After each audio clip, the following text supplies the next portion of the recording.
Assalamualaikum Sobat Muslimah. Gimana kabarnya nih? Semoga Sobat Muslimah semua sehat ya. Amin ya Rabbal Alamin. Alhamdulillah bertemu lagi dengan program Millennial Talk bersama Muslimah Maluku Center. Seperti biasa kita akan membahas seputar permasalahan kaum remaja dan solusinya dalam Islam. Samping saya sudah ada Kak Ayu. Halo Kak Ayu. Hai Kamia. Apa kabar? Alhamdulillah luar biasa. Allahu Akbar. Nah Sobat Muslimah, tema kita hari ini tentang ngetren itu keinginan atau kebutuhan. Hampir semua orang pengen ngetren ya Sob, terutama kaum milenial dan ingin ngetren ini sampai segala cara dilakukan. Contohnya nih, misalkan yang lagi tren saat ini yaitu beauty challenge. Teman-teman nggak tahu kan kalau ternyata lirik dari tren beauty challenge itu agak senonoh gitu kan. Tapi karena atas nama tren ya dilakukan aja, apalagi dicontohkan oleh influencer kayak gitu. Nah, Kak Ayu gimana nih? Apakah boleh nggak sih dalam Islam itu kita ngetren kayak gitu? Terus kalau misalkan boleh, gimana? Ada nggak adab-adabnya atau apa? Terima kasih kepada Kamia. Hai sobat muslimah semua. Hari ini tema kita ini ya, ngetren itu keinginan atau kebutuhan sih gitu ya. Nah, sebenarnya gini ya, sebelum pengen viral nih ya teman-teman, kita harus pahami dulu mana yang boleh ngetrennya di bagian mana gitu ya, viralnya seperti apa yang nanti akan membawa kebaikan atau malah membawa keburukan.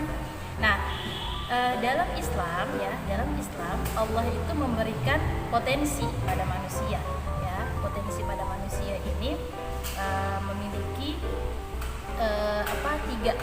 dimiliki tiga potensi. Manusia memiliki tiga potensi. Ada akal, kemudian naluri, dan juga hajat udhiyah atau yang kita sebut dengan kebutuhan jasmani. Nah, untuk ngetren ini sendiri adanya di naluri, yaitu naluri bako ya, atau naluri eksistensi diri. Nah, bagaimana kemudian agar bisa ketika kita viral atau ngetren tapi membawa kebaikan bagi orang lain, berarti harus diarahkan ngetrennya gitu. Kita harus pahami dulu bahwa naluri yang Allah berikan itu adalah hal yang sunatullah. Ketika Allah menciptakan semua manusia, mereka sudah memiliki yang namanya naluri ini gitu. Berarti kan harus sesuai dengan aturan Allah dong ya teman-teman. Gak bisa semau kita gitu kan ya, gak bisa semau kita oh saya pengen ini, saya pengen ini, saya pengen ini, gak boleh gitu. Dan sebenarnya ingin terkenal atau ingin viral itu memang tidak bisa juga kita bilang nggak ada manusia yang nggak pengen gitu, apalagi di zaman sekarang gitu ya. Hanya saja melihat apakah sesuai dengan aturan Allah atau tidak. Sebab tadi kita kembali yang memberikan keinginan tersebut adalah Allah yang memberikan kita naluri bako. Naluri bako itu apa sih gitu ya? Itu adalah naluri berupa eksistensi diri. Jadi keinginan untuk memiliki sesuatu, keinginan untuk terkenal, untuk viral, untuk biar dikenal sama banyak orang, gitu ya, dipuji-puji dan sebagainya, itu adanya di naluri bako teman-teman semua. Naluri ingin kaya gitu ya, naluri ingin kayaknya pengen ini, pengen semuanya gitu. Nah, karena Allah menciptakan kita dengan naluri ini, berarti Allah turunkan aturan untuk mengatur naluri kita gitu. Gimana ngaturnya? Allah ngatur teman-teman bahwa ada hal-hal yang memang harus kita prioritaskan, ada hal-hal yang masuk dalam memang itu kebutuhan kita, kebutuhan pokok, dan bukan menjadi sebuah keinginan. Misalnya kayak muslimah yang udah hijrah nih kan, dia pengen koleksi gamis-gamis terbaru. Ini keinginan atau kebutuhan kira-kira nih? Nah, ada yang kan seperti itu, padahal gamisnya mungkin masih banyak gitu ya, tapi pengen koleksi yang terbaru, akhirnya belanja jadi banyak ya. Not problem begitu ya, kalau yang punya banyak uang mungkin dia bisa menginvestasikan gamis-gamis yang dia punya, bisa dikasih ke orang yang lebih membutuhkan. Permasalahannya adalah kalau yang pengen viral atau ngetren ini justru tidak punya gitu. Nanti akhirnya mereka akan memberikan beban kepada orang lain, contohnya orang tua misalnya. Apalagi kan yang kebanyakan pengen ngetren ini di kalangan remaja. Nah, mirisnya di situ. Pahami dulu yang pertama bahwa naluri keinginan itu ada pada diri kita, itu Allah yang kasih. Jadi harus diatur dengan aturan yang sudah Allah turunkan. Gitu kan ya. Kalau Islam itu kalau misalkan kita ngetren kayak gitu, gimana caranya gitu? Maksudnya apakah harus dakwah, menurut dakwah, atau kan ada banyak gitu kan, maksudnya kayak dicontohkan juga kebanyakan yang buruk gitu, gak ada yang baik-baiknya kayak gitu. Gimana? Kalau misalnya kayak dakwah kayaknya kurang viral gitu ya. Kayaknya kalau ngetrennya dengan hal seperti itu kayaknya kurang viral gitu. Kita pengennya tuh yang benar-benar booming gitu kan. Nah gini teman-teman,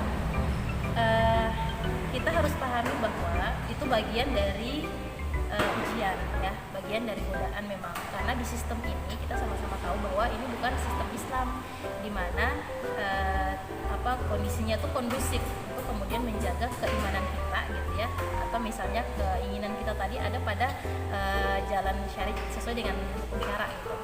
Pasti ada saja godaan yang kayaknya kalau yang seperti ini biar cepat ngetren ya, cepat dapat uangnya contohnya, cepat dapat followersnya misalnya seperti itu. Nah itu dihilangkan dulu. Kalau misalnya teman-teman hanya berkisaran ya, pengen ngetrennya itu seputar followers, dapatkan uang, atau misalnya yang penting terkenal, nah ini berarti pasti akan melakukan cara yang salah gitu.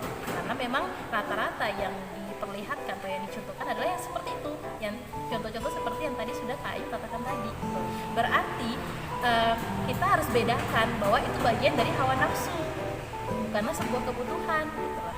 Nah gimana kalau misalnya ada yang memang menggunakan media sosial untuk mencari kehidupan alias menghasilkan cuan ya, menghasilkan cuan gitu ya. Itu tadi seperti yang saya kembali ke tadi bahwa harus sesuai dengan aturan Allah ya, karena kan rezeki pun Allah yang kasih gitu. Jangan sampai kemudian kita mencari rezeki yang Allah berikan tapi dengan cara yang Allah harapkan seperti itu. Dan sebenarnya kalau kita mau kontennya yang baik-baik, terutama konten dakwah, berarti tujuan uang itu harusnya nggak boleh ada dong. Karena kan tujuan kita untuk membuat konten-konten dakwah kan untuk bisa mengajak orang lain kepada Islam atau bisa mengenal Islam. Berarti tidak boleh mengharapkan bayaran dari situ. Kalaupun misalnya ada gitu ya, karena memang ada bayaran dari YouTube karena followersnya banyak gitu, berarti itu bonus gitu, bagian dari usaha kita. Tapi untuk mengharapkan ke sana, misalnya aku pengen nih bikin ini dakwah ini biar banyak followersnya biar dapat uang gitu. Nah itu udah salah niatannya. Niat awalnya haruslah karena Allah. Jadi pertama teman-teman kalau mau bikin konten ya, atau mau ngetren itu harus karena Allah dulu. Kalau sudah karena Allah berarti yang kedua adalah caranya benar. Karena ihsanul amal itu niatnya karena Allah dan caranya benar sesuai dengan aturan Allah. Dua ini dulu yang harus, jadi saling berhubungan ya teman-teman ya. Niatnya karena Allah berarti caranya benar juga sesuai dengan aturan Allah. Yang berikutnya apa? Teman-teman bedakan mana keinginan, mana kebutuhan. Kalau memang bukan sebuah kebutuhan ya jangan dilakukan gitu. Kalau cuma sekedar keinginan, hati-hati. Keinginan itu sangat dekat dengan yang namanya hawa nafsu. Jadi jangan kemudian dituruti gitu.